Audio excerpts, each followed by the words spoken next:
Привет! Ранее мы обещали посвятить один из выпусков Drug Users News Чехии. И вот, после нескольких видео о странах Балтии, мы наконец добрались до Праги. Что мы знали о Чехии, о ее законах, касающихся наркополитики, до того, как мы ее посетили? Например, мы знали, что в 2010 году в связи с обострением ситуации по ВИЧ-СПИДу в стране правительство ужесточило законы, регулирующие наркопотребление. Как и следовало ожидать, это только ухудшило ситуацию. Однако уже в 2011 году власти Чехии приняли смелое решение. С этого года употребление наркотиков перестало являться правонарушением. Вообще. Для Чехии это был поистине революционный шаг, поставивший ее в один ряд с такими нарколиберальными странами, как Нидерланды и Португалия. Товарищи, наркополитика Чехии – это архиинтересно и архиважно. Предлагаю использовать опыт чешских товарищей для построения светлого будущего. Ура! Но в то же время мы прекрасно понимали, что одно дело принимать законы и совсем другое – делать их жизнеспособными. А кто может рассказать о том, как на самом деле в Чехии обстоят дела с законом о наркотиках? Никто лучше тех, кто работает в этом поле. Мы нашли таких людей. Знакомьтесь, одна из старейших чешских неправительственных организаций «Саноним» и ее руководитель Давид Пешек. Организация «Саноним» была основана в 1993 году. Контакт-центр организации, куда мы приехали, один из 3 дроп-ин-центров Праги и самый крупный не только в столице Чехии, но и во всей стране. Центр выполняет большую работу, принимая ежедневно более 100 человек и обменивая более 1 миллиона игл и шприцев в год. Фокус «Саноним» – снижение вреда. А еще они работают с клиентами индивидуально, предоставляя им широкий спектр услуг от консультирования до лечения и переадресации в другие центры и клиники для реабилитации, детокса или лечения. В основе «Саноним» мультидисциплинарная команда из 11 человек, готовых помочь зависимым людям в решении любой проблемы, будь то медицинская, социальная, психологическая или духовная. Для этого в команде есть специалисты на любой случай. Психиатр, психолог, психотерапевт, социальный работник, медицинские сестры. А еще здесь помогают в решении социальных проблем клиентов, а также финансовых и жилищных проблем.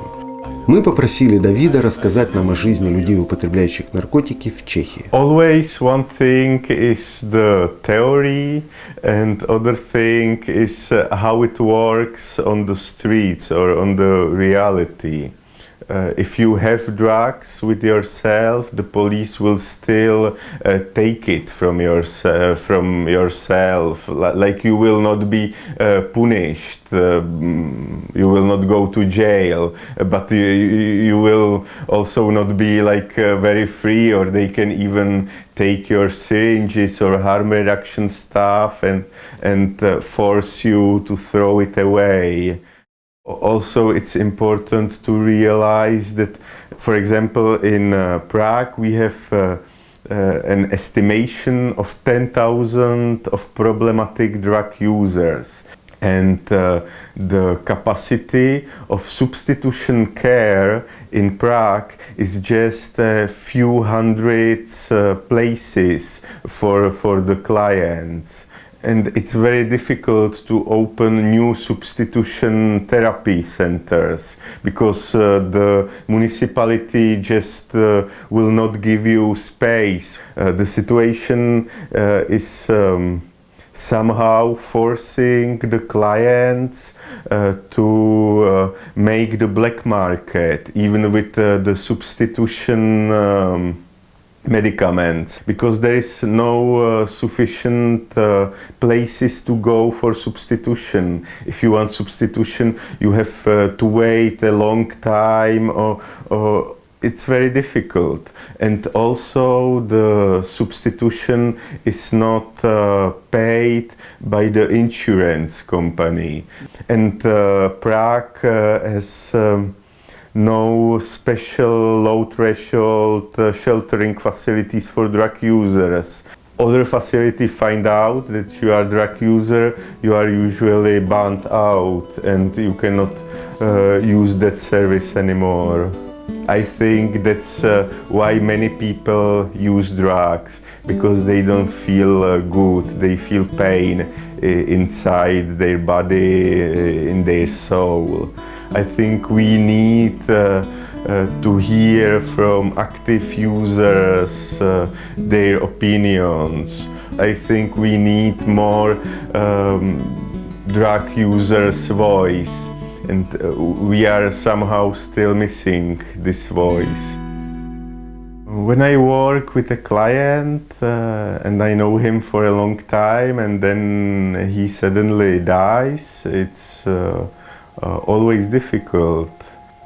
I think there are no good reasons to die because of this. Well, if somebody really wants to go away from this world, I have to respect it. But I don't know many clients like in this perspective. More clients were like dies that didn't have to occur. Somebody was sleeping and throw the candle and died on fire, or somebody, or just accidents, or even overdoses are many times like things that should not happen, that the client did not want to overdose, but it was an accident. I'm sorry for that.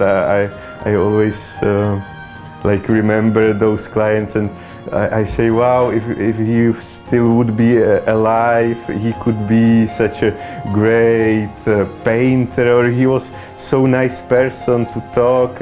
I think that's a shame that happened, but it happens a lot.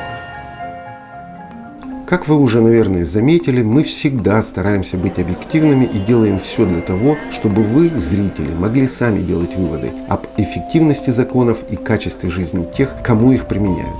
Именно поэтому мы задали несколько наших традиционных вопросов одному из жителей Праги. Товарищ, скажи, пожалуйста, почем здесь опиум для народа? Что? О, Само собой, такого рода вопросы следует задавать не лошадям, но людям, которые знают об этом не понаслышке. Что мы и сделали. И надеемся, что нашему примеру последуют чиновники и задумаются, наконец, над истинным значением фразы «значимое участие представителей уязвимых групп в процессах принятия решений». 1 грамм героина стоит 1000 крон. Первый тин тоже 1000 крон. Буprenorfin или Subotex 400 крон за одну таблетку. 4 или 5 дней можно жить за 1000 крон, да? И я знаю, что в Праге законы разрешают, ну, то есть полицейские не сажают в тюрьму за употребление наркотиков. Ну, что будет с тобой, если тебя задержат на улице полицейские и у тебя будет на кармане там грамм героина? Ну, если у меня грамм, это очень много, да? У нас возможно только 300 миллиграммов можно максимум. Если у меня таблеты, потом они спрашивают, если они от врача или нет. Если они от врача, это в порядке, если нет, потом проблемы с тобой. А какие проблемы? Можешь получить штраф или идти к суду. Да. То есть могут арестовать и Да, посадить? точно. Как и во многих других странах, понятие «разовая доза» в Чехии также оторвано от реальности. Ведь для кого-то и 1 миллиграмм в сутки это много, а кому-то и грамма недостаточно. Если я уже 10 лет, потом 2 грамма. 10, да, так. То есть формально получается, что вроде бы закон как бы не наказывает, но все равно проблемы есть. С одной стороны, в некоторых странах до сих пор практикуют принудительное оздоровление. а в средневековье ведьм на кострах жгли. С другой стороны, очевидно, есть программы снижения вреда, и они, безусловно, работают. И для каждой проблемы уже найдено решение. Сегодня нет необходимости изобретать велосипед.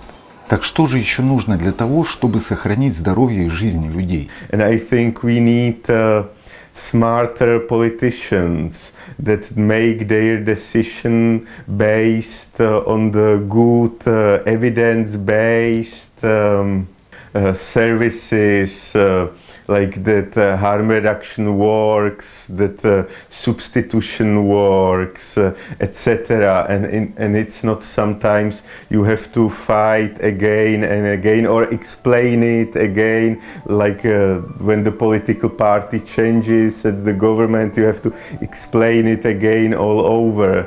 Like if we earn more trust that the work we are doing is has its meaning and is important, and we wouldn't be forced to fight for the survival every few years, it would be much easier for us and of course for our clients, so they wouldn't feel so stigmatized or so pushed away from the regular society. Главную роль в нашем мире играют не закон и даже не деньги. И может быть я сейчас скажу что-то банальное, но только любовь к людям действительно способна менять что-то в этом мире. Любите друг друга, оставайтесь людьми и будьте с нами. Это был канал Дракиза Шлюсов.